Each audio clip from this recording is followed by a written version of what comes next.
نحمده ونستعينه ونستغفره ونعوذ بالله من شرور أنفسنا من يهده الله فلا مضل له ومن يضلل فلا هادي له ونشهد أن لا إله إلا الله وحده لا شريك له ونشهد أن محمدا عبده ورسوله فقد قال الله تعالى في كلامه المجيد والفرقان الحميد أعوذ بالله من الشيطان الرجيم بسم الله الرحمن الرحيم كل نفس ذائقة الموت وقال تعالى في شان حبيب إن الله وملائكته يصلون على النبي يا أيها الذين آمنوا صلوا عليه وسلموا تسليما اللهم صل على سيدنا مولانا محمد وعلى آل سيدنا شفيعنا محمد اللهم صل على سيدنا مولانا محمد وعلى آل سيدنا شفيعنا محمد سسهم غير سلام نبي بولي من لنا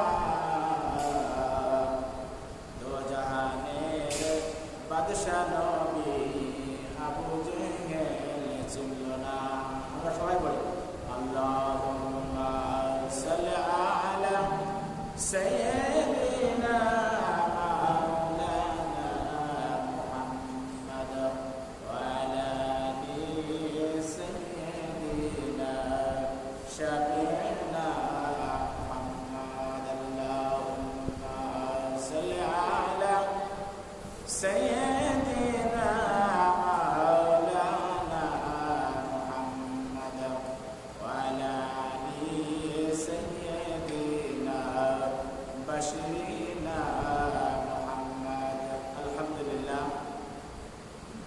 সমস্ত প্রশংসা সেই মহান রব্বুল আলামিনের যে মহান রব্বুল আলামিন আপনাদেরকে এবং আমাকে সপ্তাহের শ্রেষ্ঠ দিন জুমার দিন মসজিদের প্রথম ভাগে আসা তৌফিক দিয়েছেন এজন্য আমরা আল্লাহর শুকরিয়া আদায় করি বলি আলহামদুলিল্লাহ। আমরা আরও শুকরিয়া জানাই যে মহান রব্বুল আলামিন আমাদেরকে আরও একটি সপ্তাহ হায়াত বাড়িয়ে দিয়ে আল্লাহর নেক কাজ করার বেশি বেশি করে নেক কাজ করার তৌফিক দিয়েছেন এজন্য আমরা শুকরিয়া আদায় করি বলি আলহামদুলিল্লাহ। লাখো কোটি দুরূদ ও সালাম সেই মহান নবীর প্রতি যাকে সৃষ্টি না করলে এই পৃথিবীর কোনো কিছুই সৃষ্টি হতো না। তারই শানে আমরা একবার দুরূদ শরীফ পড়ি বলি সাল্লাল্লাহু আলাইহি ওয়াসাল্লাম। সম্মানিত হাজিরিন, আজকে আমার আলোচনার বিষয় হচ্ছে মৃত্যু নিয়ে। তো আমি সূরা আম্বিয়ার ৩৫ নম্বর আয়াতের অংশ বিশেষ প্রথমে তেলাওয়াত করেছি। কুল্লু নাফসিন যায়িকাতুল মাউত। পবিত্র কুরআনে মহান আল্লাহ রাব্বুল আলামিন ৬৬৬৬ খানা আয়াত রয়েছে। আমরা যদি ৬৬৬৫টি আয়াত যদি আমরা অস্বীকার করি তাহলে এই আয়াতটা অস্বীকার করার আমাদের ক্ষমতা কারণ নাই। যে প্রত্যেকটি মানুষকে এই যে মৃত্যুর স্বাদ গ্রহণ করতে হবে। আপনি যদি মৃত্যুর হাত থেকে পালানোর জন্য যদি এমন কোনো ঘর তৈরি করেন যে যার ভিতরে কোনো কিছুই প্রবেশ করবে না, তারপরেও আল্লাহ রাব্বুল আলামিন আপনাকে এবং আমাকে যে সময় মৃত্যু দান করবেন, অর্থাৎ যে সময় আমাদের হায়াত শেষ হয়ে যাবে, সেই সময়ে আমাদের জানটা আল্লাহ রাব্বুল আলামিন আজরাইলের সাহায্যে কবজ করে নিয়ে যাবে। তো দেখেন, আপনি যদি মনে করেন যে আপনি অনেক ইবাদত বন্দেগী করেন এবং অনেক ইবাদত বন্দেগীর সাহায্যে আপনি এই পৃথিবীতে বেঁচে থাকবেন, পারবেন না। কারণ আপনার আমার চেয়ে বেশি ইবাদত করেছে আল্লাহর যারা নবী রাসূল, যারা সাহাবী ছিল, যারা অনেক বুজুর্গ ছিল, তারা আপনার আমার চেয়ে বেশি ইবাদত করেছে। আপনি আমি যদি চাই যে ক্ষমতা বলে এই পৃথিবীতে টিকে থাকবো, কিন্তু আসলে চিন্তা করে দেখেন যে আপনার আমার চেয়ে অনেক বড় বড় ক্ষমতাশালী এই পৃথিবীতে ছিলেন, যারা সমস্ত পৃথিবীও শাসন করেছেন। তারপরও তারা কি পৃথিবীতে আজ আছে? না, না। কেননা তাদের হায়াত যখন শেষ হয়ে গেছে, তাদেরকে আল্লাহ রাব্বুল আলামিন জান কবজ করে নিয়ে নিয়েছেন। আপনি আমি যদি চাই যে জ্ঞান বলে মানে জ্ঞানের সাহায্যে এই পৃথিবীতে টিকে থাকবো, তারপরও কিন্তু পারবো না।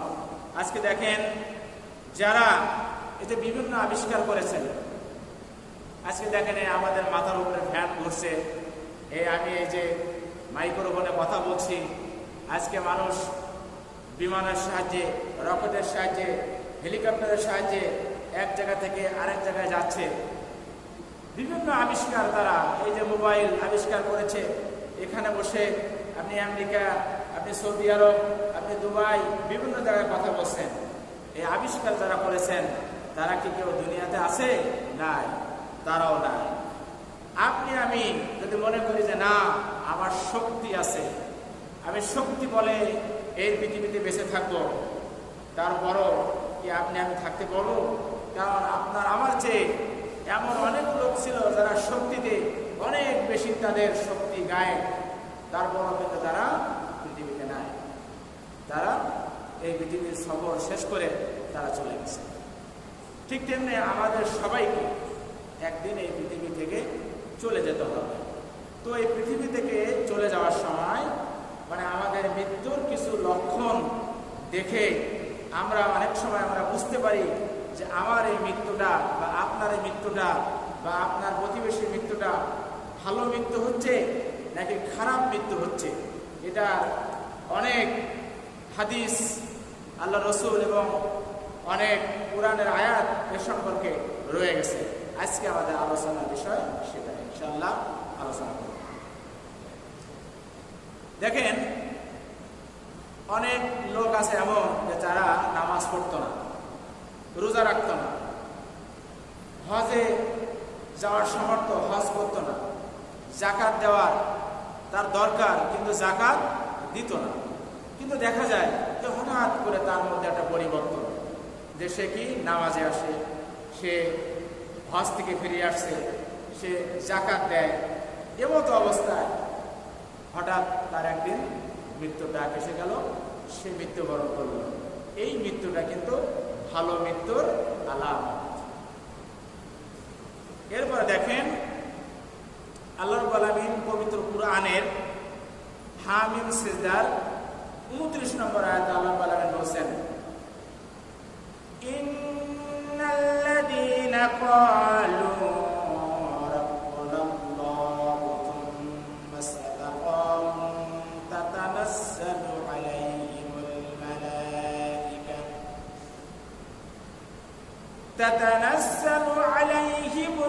মালাইকাতু আল্লা তাখাফু ওয়ালা তাহজানু ওয়া আবশিরু বিল জান্নাহ। আল্লাহ রাব্বুল আলামিন ঘোষণা করেছেন, ইন্নাল্লাযীনা, নিশ্চয় যারা, ক্বালু বলে, রাব্বুনাল্লাহ, আমাদের রব হচ্ছে আল্লাহ, যারা এই কথা বলে যে আমাদের রব হচ্ছে আল্লাহ, আল্লাহর বিধান আমরা মেনে চলি, আল্লাহ যেটা করতে বলেছে সেটা আমরা করি, আল্লাহর হুকুমের বাহিরে আমরা চলি না। এই কথা যারা বলে, আল্লাহ বলেন তাদের মৃত্যুর সময় তাতানাজ্জালু আলাইহিমুল মালায়েকা, এমন ফেরেশতা নিযুক্ত করে দেন, এমন ফেরেশতা অবতরণ করেন, তারা আপনার আমার থেকে রূহটা এমন ভাবে নিয়ে যায় যেমন পিঁপড়ায় কামড় দিলে যেরকম ব্যথা অনুভব হয় এরকম ভাবে নিয়ে যায়। এবং তারা আরো বলে, কি বলে যে আল্লাহ তাখাফু, তোমাদের ভয়ের কোনো কারণ নাই, ওয়ালা তাহজানু, এবং তোমাদের চিন্তার কোনো কারণ নাই, বরং আবশিরু বিল জান্নাত, তোমাদের জন্য সুসংবাদ আছে জান্নাত। সুবহানাল্লাহ। যারা আল্লাহর বিধানকে মেনে চলে, আল্লাহকে আল্লাহ বলে মানে, অথবা তার উপর অটল থাকে, এবং এমত অবস্থায় যদি তার মৃত্যুর সময় চলে আসে, তাহলে রহমতের ফেরেশতারা অবতরণ করেন, তার জানটা যখন নিয়ে চলে যান, নিয়ে যাওয়ার পরে তাকে বলে যে ভয়ের কোনো কারণ নাই, চিন্তার কোনো কারণ নাই, তোমার জন্য সুসংবাদ আছে জান্নাত, জান্নাতের সুসংবাদ দিয়ে দেয়। এটা একটা ভালো। ইবনে মাজাহ শরীফের 1613 নম্বর আয়াতে হযরত আব্দুল্লাহ ইবনে আব্বাস রাদিয়াল্লাহু তাআলা হতে বর্ণিত, ক্বাল রাসূলুল্লাহ সাল্লাল্লাহু আলাইহি ওয়াসাল্লাম, রাসূলুল্লাহ সাল্লাল্লাহু আলাইহি ওয়াসাল্লাম বলেছেন, মাউতু কুরবাতিন শাহাদা, অর্থাৎ যদি কেউ সফররত অবস্থায় মারা যায়, ধরেন আপনি হজে গেছেন, হজে যে মৃত্যুবরণ করেছেন, রাসূলুল্লাহ সাল্লাল্লাহু আলাইহি ওয়াসাল্লাম বলেছেন যে এই ব্যক্তির মৃত্যুটা আছে শাহাদাতি মৃত্যু, অর্থাৎ ভালো মৃত্যু, এটা তার জন্য ভালো মৃত্যুর লক্ষণ। তাহলে আমাদের ভিতর থেকে যারা হজে যায়, আল্লাহ রাব্বুল আলামিন যদি তাদের মৃত্যু ঘটান, তাহলে বুঝতে হবে যে এই মৃত্যুটাও ভালো মৃত্যু এবং শাহাদাতি মৃত্যু। সূরা মুনাফিকের 11 নম্বর আয়াতে আল্লাহ বলেন, ওয়ালাই ইউআখিরুল্লাহু নাফসান ইদা জাআ আজালুহা। এখানে আল্লাহ বলেন যে যখন কারোর মৃত্যুর সময় চলে আসে, মৃত্যুর যখন নির্ধারিত সময় তার কাছে উপস্থিত হয়ে যায়, তখন তার জন্য আর কোনো সময় আর 1 সেকেন্ড বা 1 মুহূর্ত তার দেরি করা হয় না। এখান থেকে 3-4 বছর আগে নোয়াপাড়ায়, আমাদের এই যে নোয়াপাড়া, এক ব্যক্তি নারকেল পাড়ার জন্য গাছের মাথায় উঠছে, কয়েকটা নারকেল সে পারছে, এমতো অবস্থায় ওই নারকেল গাছের মাথায় তার মৃত্যু হয়ে গেল। তার লাশ আর নামাতে পারে না। অবশেষে ফায়ার সার্ভিসকে খবর দেওয়া হলো, ফায়ার সার্ভিস এসে গাছের মাথা থেকে তার লাশটাকে নিয়ে নিচে নামানো হলো। আল্লাহ চাইলে তাকে তো বলতে পারতো যে ঠিক আছে নারকেলটা তুই পা, নারকেলটা বেড়ে নে, নিচে আয়, তারপর তো মৃত্যু হবে। কিন্তু কোরআনে আয়াত যে মৃত্যু যখন তার শুরু হবে, অর্থাৎ তার মৃত্যুর সময় যখন এসে যাবে, তার জন্য আর কোনো দেরি করা হবে না। এখান থেকে 2-3 বছর আগে আপনারাও সবাই জানেন, ওই যে নারায়ণগঞ্জের যে মসজিদে ঈশার নামাজ পড়তে কিছু মুসল্লি চলে গিয়েছিল, ওই নামাজরত অবস্থায় এসি বাস্ট হয়ে আগুনে পড়ে যে সমস্ত মানুষগুলো মারা গিয়েছিল, তারা তো ভালো কাজে ছিল। ওই ব্যক্তিরা নারকেল গাছে নারকেল বাড়তে উঠছে, এরাও তো নামাজ পড়তে গেছে। দেখেন এই মসজিদের মধ্যে অনেকের মৃত্যু হয়ে গেছে, অনেকে অসুস্থ অবস্থায় যখন বাইরে বের হয়েছে। ওর মধ্যে সুজন নামে একটা ছেলে ছিল, সেই সুজন নামে ছেলেটা যখন বাইরে বের করা হলো, সে অসুস্থ। সে শুধু বলছে, আপনারা কেউ আমার এই মোবাইল আছে, আমাদের মোবাইল দিয়ে আমার বাড়ি একটু কল দেন। দেখেন এই মোবাইলের লাস্টে যে ডায়ালটা নাম্বার আছে, ওই ডায়াল করা নাম্বারটা আছে আমার বাড়ির নাম্বার। তবে আমার মা যদি ধরে তাহলে আমার এই অবস্থা আপনারা কেউ জানাবেন না, যদি অন্য কেউ ধরে তাহলে বলবেন। মোবাইল করা হলো, মোবাইল করে তাকে জানানো হলো যে এরকম এই সুজন নামে ছেলেটা এখানে অসুস্থ রয়েছে, সে মৃত্যুর সঙ্গে পাঞ্জা লড়ছে। অতঃপর কি করা হলো, তার বাসায় জানানো হলো, কিন্তু সে ওই কথা বলতে বলতে কিছুক্ষণ পরে সে বলল, লা ইলাহা ইল্লাল্লাহু মুহাম্মাদুর রাসূলুল্লাহ, অর্থাৎ কালেমা পড়তে পড়তে তার মৃত্যু হয়ে গেল। তাহলে এটা কি ভালো মৃত্যু। কারণ আমরা গত সপ্তাহে আলোচনা করছিলাম সাহাবী আলকামা রাদিয়াল্লাহু তাআলা আনহু তার মৃত্যুর সময় উপস্থিত হয়ে গেছিল, কিন্তু সে কলেমা তার নসিব হচ্ছিল না। তাকে কলেমা পড়তে বলা হয়েছিল, সে কিন্তু কলেমা পড়তে পারে নাই। তাহলে আমরাও আল্লাহর কাছে সবসময় কামনা করব যে আল্লাহ আমাদেরকে মৃত্যুর সময় যেন কলেমা আমাদের নসিব। এবং আমরা অনেক সময় দেখেন, আমরা মুমূর্ষ ব্যক্তিকে দেখতে যখন আমরা হাসপাতালে যাই বা তার বাসায় যাই, আমরা কিন্তু অনেক সময় তাকে যে আমরা পানি খাওয়াই বা কিছু খেতে চাই কিনা তাকে আমরা খাওয়াই, কিন্তু নিয়ম আছে ওখানে কিন্তু আপনি কলেমার তালকিন করবেন। কিন্তু বলা হচ্ছে যে তাকে কলেমা পড়ার জন্য আপনার চাপ সৃষ্টি করবেন, কিন্তু তার পাশে বসে কলেমা পড়তে হবে। তাহলে ওই কলেমা সে পড়তে না পারলেও যদি সে শুনতেও থাকে, তারপরেও যদি ওই অবস্থায় সে মৃত্যুবরণ করে, তার মৃত্যুটা কি হবে? ভালো মৃত্যু হবে। তিরমিজি শরীফের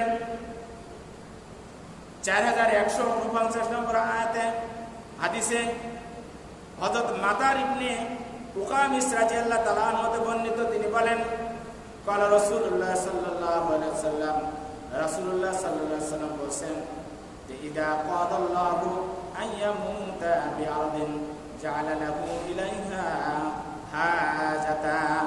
অর্থাৎ এই হাদিসের অর্থ হচ্ছে যে যার যেখানে মৃত্যু তার সেখানে পায়ে হেঁটে তাকে যাওয়া হবে। অর্থাৎ কেননা আল্লাহ তাকে সেখানে নিয়ে যাওয়ার ব্যবস্থা করবেন, যার মৃত্যুটা যেখানে তাকে যেতে হবে। আমার নানার প্রায় 10টা নৌকা ছিল, মানে জঙ্গলে কাঠ কাটতে যেত। তো আমার নানা মানে তখন হচ্ছে মানে অন্যভাবে নেবেন না, তখন হচ্ছে ফরেস্ট অফিসে মানে ঘুষ দেওয়া লাগতো। ওই ঘুষ না দিলে ওই জঙ্গল থেকে ওই নৌকাগুলো তারা ডাঙ্গায় আসতো না। এখন নানা সেই ঘুষের টাকা নিয়ে গেছে হচ্ছে ফরেস্ট অফিসে, যে ওইটা ঘুষ দিয়ে নানা একজনের কাছ থেকে একটা কোড়াল নিয়ে বলছে আমি একটু দেখে আসি। আর অনেকেই তাকে বারণ দিছে যে না আপনি এখন যেন না, এখন এই অসময় মানে দুপুরে পর এখন আপনার জঙ্গলে যাওয়ার দরকার নেই। কিন্তু সে কারোর কথা সে শোনে নাই, সে না শুনে জঙ্গল নিয়ে আস্তে আস্তে সে জঙ্গলের গভীরে গেল। কিছু তো যাওয়ার পরে বাঘে তাকে আক্রমণ করে তাকে খেয়ে ফেলল। কেননা আমার নানার মৃত্যু হচ্ছে ওই জঙ্গলে ওই বাঘের কাছে। এই হাদিস আমরা কি তাহলে মিথ্যা প্রতিপন্ন করতে পারবো? পারবো না। কোরআনের আয়াত আমরা কি মিথ্যা প্রতিপন্ন করতে পারবো? পারবো না। কেননা যার যেখানে মৃত্যু তার সেখানে যেতেই হবে, যাওয়াই না। একজন সাহাবী নাম তার হচ্ছে হযরত খালিদ বিন ওয়ালিদ। সে 250টিরও বেশি সে যুদ্ধে অংশগ্রহণ করছে। এমতো অবস্থায় সে বিছানায় মৃত্যুবরণ করতেছে। তার মৃত্যুর সময় এসে গেছে, সে বিছানায় মৃত্যু অবস্থায় রয়েছে। খলিফা হযরত ওমর রাদিয়াল্লাহু তাআলা আনহুর শাসন আমলে তো খলিফা ওমর রাদিয়াল্লাহু তাআলা আনহু তাকে দেখতে গেলেন। তাকে দেখতে যাওয়ার পরে তখন খালিদ বিন ওয়ালিদ বলছে যে আমি 250টির বেশিও আমি যুদ্ধ করেছি, কিন্তু আজ আমার মৃত্যু এই বিছানার পরে শুয়ে হচ্ছে। আমার এত আল্লাহর কাছে চাওয়া ছিল, আল্লাহ আমাকে একটু তুমি শাহাদাতি মৃত্যু দিও। তখন হযরত ওমর রাদিয়াল্লাহু তাআলা বললেন, ও খালিদ বিন ওয়ালিদ, তোমার কি মনে নাই, তোমার কি জানা নাই আল্লাহ রাসূল সাল্লাল্লাহু আলাইহি ওয়াসাল্লাম কি বলেছেন? আল্লাহ রাসূল সাল্লাল্লাহু আলাইহি ওয়াসাল্লাম বলেছেন, হযরত আবু হুরায়রা রাদিয়াল্লাহু তাআলা আনহু হতে বর্ণিত, ইবনে মাজাহ শরীফের 1615 নম্বর হাদিস, আন আবি হুরায়রা রাদিয়াল্লাহু তাআলা আনহু, হযরত আবি হুরায়রা রাদিয়াল্লাহু তাআলা আনহু হতে বর্ণিত, তিনি বলেন قال রাসূলুল্লাহ সাল্লাল্লাহু আলাইহি ওয়াসাল্লাম, রাসূলুল্লাহ সাল্লাল্লাহু আলাইহি ওয়াসাল্লাম বলেছেন, মান মাতা মারিদান মাতা শাহিদান ওয়া উদিয়া ফিতনাতুল কবরি ওয়া বুদিয়া ওয়াইহা আলাইহি বিরিজকিহি মিনাল জান্নাত। যদি কেউ বিছানায় রোগাক্রান্ত অবস্থায় দীর্ঘদিন রোগে থাকার অবস্থায় যদি কেউ মৃত্যুবরণ করে, যদি কেউ মারা যায়, তাহলে তার মৃত্যুটাও শহীদের মৃত্যু। মানে বিছানা অবস্থায় মানে একটা বড় রোগ, সে রোগে সে বিছানায় পড়ে গেছে, সে বিছানায় থাকা অবস্থায় সে মৃত্যুবরণ করছে, এই মৃত্যুটা হচ্ছে তার শাহাদাতি মৃত্যু, এবং তার কবরে কোনো রকম ফিতনা তার থাকবে না। আর কি, তার কবরে জান্নাত থেকে খাবারের ব্যবস্থা করা। দেখেন এখানে পবিত্র কুরআনে আল্লাহ বলছেন 153 নম্বর আয়াতে আল্লাহ বলছেন ওয়ালা তাকুনু লিমান ইয়াকতালু ফি সাবিলিল্লাহি আমওয়াত বাল আহইয়াউম ওয়ালাকিন লা তাশউরুন। আল্লাহ বলছেন ওয়ালা তাকুনু লিমান ইয়াকতালু ফি সাবিলিল্লাহ, যারা আল্লাহর রাস্তায় যারা মৃত্যুবরণ করে, আল্লাহর রাস্তায় জিহাদ করতে করতে, আল্লাহর রাস্তায় যুদ্ধ করতে করতে যারা মরে যায়, যারা মৃত্যুবরণ করে, তাদেরকে তোমরা মৃত্যু বলো না, তাদেরকে তোমরা মৃত্যুবরণ করেছে এই কথা তোমরা বলো না, বালা বরং তারা জীবিত, ওয়ালাকিন লা তাশউরুন, তোমরা এটা জানো না। আর এই কারণে দেখেন হাদিসে বলা হয়েছে বিরিজিকিহি মিনাল জান্নাত, যে জান্নাত থেকে এই শহীদি মৃত্যু যাদের নসিব হয়, যারা শাহাদাত বরণ করে, তাদের জান্নাত থেকে তাদেরকে খাবার ব্যবস্থা করা হয়। এবং আল্লাহ তাআলা কুরআনের মাধ্যমেও সেটা বলে দিচ্ছে যে বাল আহইয়াউ, বরং তারা জীবিত, তাদেরকে আমরা মৃত্যু বলবো না যে তারা মৃত্যুবরণ করছে, তারা জীবিত। একজন সাহাবী, দেখেন আপনি যদি শাহাদাতে মৃত্যু আপনার হয়, তাহলে আপনার জন্য কি মর্যাদা আছে। একজন সাহাবী ইসলাম গ্রহণের পূর্বে তার নাম ছিল আব্দুল উজ্জা। এই সাহাবী ইসলাম গ্রহণ করলো, ইসলাম গ্রহণ করার পরে তার নাম হলো আব্দুল্লাহ, তার নাম রাখা হলো আব্দুল্লাহ। এই আব্দুল্লাহ যখন ইসলাম গ্রহণ করছে, তার চাচা তাকে ডেকেছে, তার চাচা তাকে ডেকে বলছে, ও আব্দুল্লাহ, তোমার নাম তো এখন আব্দুল্লাহ হয়েছে, সেই নামে আমি তোমাকে ডাকছি, তুমি নাকি ইসলাম ধর্ম গ্রহণ করেছ। তখন আব্দুল্লাহ বলছে, হ্যাঁ চাচা, আপনি সত্যই শুনেছেন, আমি ইসলাম ধর্ম গ্রহণ করেছি। তখন চাচা বলছে, তুমি কি জানো এই ইসলাম ধর্ম গ্রহণ করার জন্য তোমার জীবনটা কত ভয়াবহ হতে পারে? তখন বলছে, চাচা, আমার জীবনে যাই আসুক না কেন, আমি ইসলাম থেকে পদচ্যুত হব না, আমি ইসলাম ধর্ম আমি ছাড়তে পারবো না। তখন তার চাচা তাকে ঘরে ডাকলেন, ঘরে ডেকে বললেন, তুমি তোমার জামা খোলো। জামা খুলে দিল। এরপর বললো, তুমি তোমার প্যান্ট খোলো, পাজামা খোলো। পাজামা খুলে দেওয়া হলো। খুলে দেওয়ার পরে বললো যে তোমাকে আমি সম্পত্তি থেকে বঞ্চিত করে দিলাম, তোমার কোনো সম্পত্তি নাই, তোমার বাবা যে সম্পত্তি রেখে গেছে ওই দেওয়া হবে না। তখন আব্দুল্লাহ বলছে, চাচা, আমাকে আপনি সম্পত্তি থেকে বঞ্চিত করেছেন, আমার কোনো দুঃখ নাই, আমার শরীর থেকে পোশাক খুলে নিয়েছেন, আমার কোনো দুঃখ নাই, আপনি আমার সব কিছু বন্ধ করে দিলেও একটা দুয়ার আমার জন্য খোলা রয়েছে, আমি আমার নবীর দুয়ারে চলে যাব। এবার ওই উলঙ্গ অবস্থায় সাহাবী তার মায়ের দরজায় আসলো। মায়ের দরজায় এসে খোলা নেড়ে বলল, মা, তুমি দরজা কেন খোলো, তবে তুমি আমার দিকে তাকাইও না।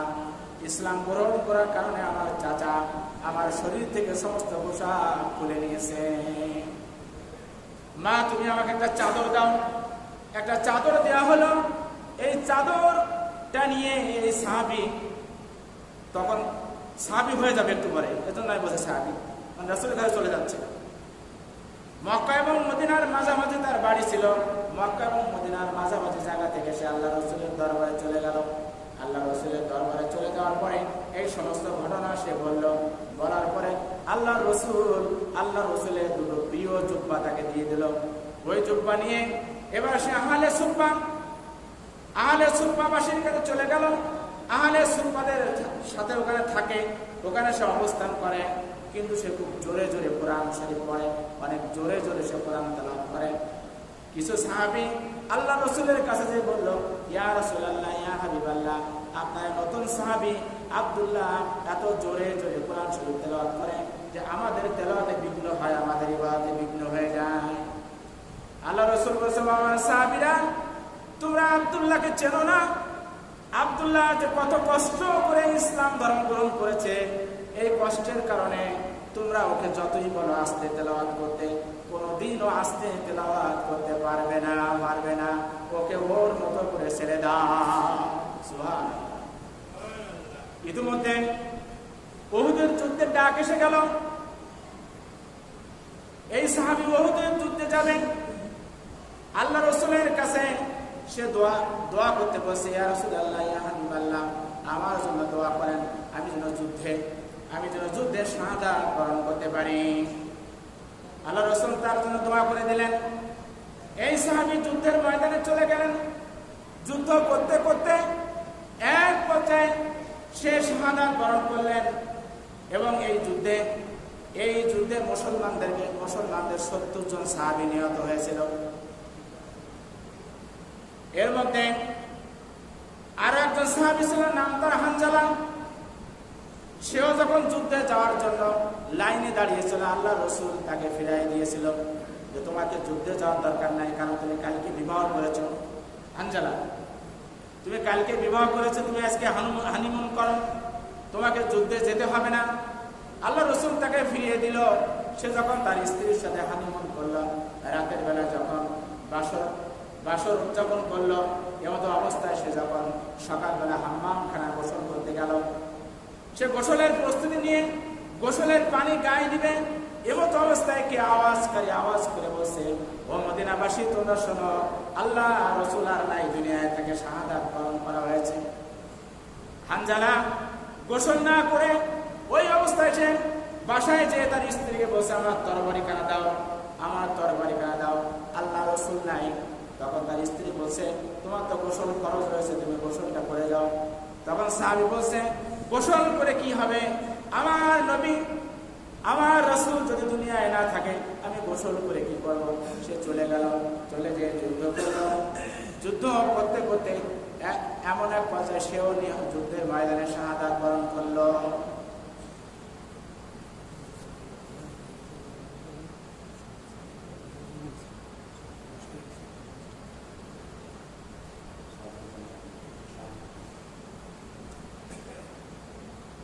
এখন সে যখন শাহাদাত বরণ করল, আল্লাহ রাসূল যখন যুদ্ধ শেষ হয়ে গেল, যুদ্ধ শেষ হয়ে যাওয়ার পরে আল্লাহ রাসূল যখন সাহাবাদেরকে, ওই শহীদ সাহাবাদেরকে যখন এক জায়গায় করতে লাগলো, তার মধ্যে আল্লাহ রাসূলের চাচা আমির হামজাও এই যুদ্ধে শাহাদাত বরণ করেছিল। আমির হামজার নাক, কান, এমনকি কলিজাটাও কেটে নেওয়া হয়ে গেছিল। আমির হামজাকে যখন সামনে আনা হলো, তার নাক, কানগুলো, তার কলিজাগুলো আস্তে আস্তে ফুটে তার কফিনের পাশে রাখা হলো। যদি কেউ যুদ্ধে নিহত হয়ে যায়, তার কিন্তু গোসল লাগে না, ওই রক্তাক্ত অবস্থায় কিন্তু তার জানাজা করে তাকে কবর দেওয়া হয়, তাকে দাফন করা হয়। তো যখন সবাই লাশ খুঁজে পাওয়া গেল, এমত অবস্থায় হানজালার লাশ খুঁজে পাওয়া যাচ্ছে না। আল্লাহ রাসূল বলছে, হানজালাকে খোঁজো, হানজালা কোথায় আছে? কারণ আল্লাহ রাসূলের কাছে হানজালার স্ত্রী এসে বলছে, ইয়া রাসূলুল্লাহ, ইয়া হাবিবাল্লাহ, আমার স্বামীর কিন্তু গোসল খরচ ছিল, তাকে গোসল করাই দিবেন, তাকে তো খুঁজে পাওয়া যাচ্ছে না, মনে হয় সে শাহাদাত বরণ করছে। এমত অবস্থায় দেখেন সাহাবীদের মর্যাদা, দেখেন কি শাহাদাতের মর্যাদা কি। ফেরেশতারা এসে তাকে তুলে নিয়ে তাকে আরশে আজিমে নিয়ে চলে গেল। চলে যাওয়ার পরে তাকে হাউজে কাউসারের পানি দিয়ে তাকে গোসল করানো হয়েছে এবং সাহাবারা তাকে গোসল করায় যখন নিয়ে আসতেছে, দেখে তার মাথা থেকে, তার চুল থেকে বেয়ে বেয়ে পানি বয়ে যাচ্ছে। দেখেন কি মর্যাদা, শাহাদাতের কি মর্যাদা। তার গোসল ফেরেশতারা স্বয়ং করিয়ে দিয়েছে। এরপরে আল্লাহ রাসূল জানাজা পড়িয়ে দিলেন। সবার জানাজা আলাদা আলাদা পড়ানো হলো, কিন্তু আমির হামজা, এই হামজা সাহেবের জানাজা এবং এই যে সাহাবে হানজালা, এই দুইজনের জানাজা একসাথে পড়ানো হলো। একসাথে পড়ানো হলে একই কবরে তাদেরকে, এই দুইজনকে দাফন করা হলো। তো আরেকজন যে সাহাবীর কথা বলছিলাম, আব্দুল্লাহ, এই আব্দুল্লাহ শাহাদাত বরণ করছে। আব্দুল্লাহ যখন শাহাদাত বরণ করছে, আল্লাহ রাসূল আব্দুল্লাহর কবরটা কোথায় খোঁড়া হয়েছে এটা জিজ্ঞাসা করা হলো। জিজ্ঞাসা করার পরে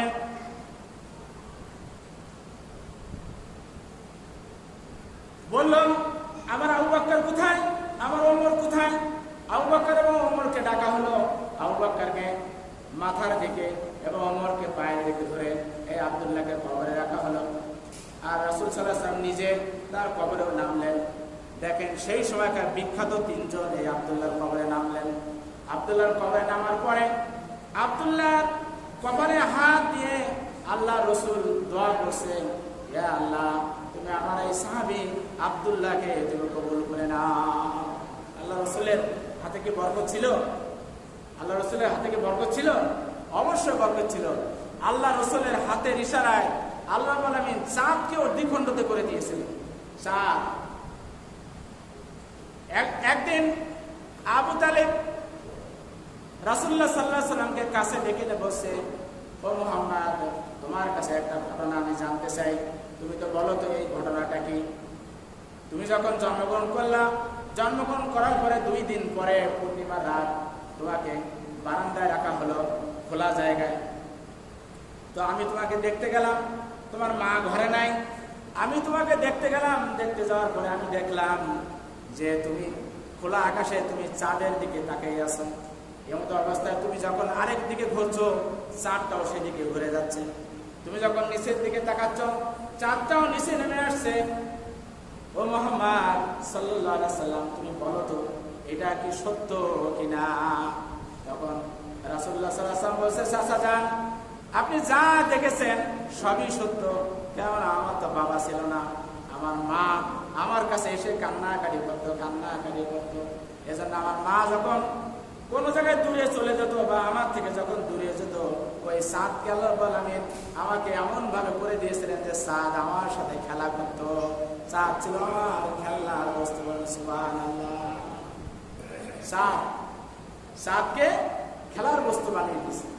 যাই হোক, আল্লাহ রসুলের বরকত ছিল, আল্লাহ রসুলের ধুতিতেও বরকত ছিল, আল্লাহ রসুলের সবকিছু বরকত ছিল। আল্লাহ রসুল ওই সাহাবীর জন্য দোয়া করে দিলেন।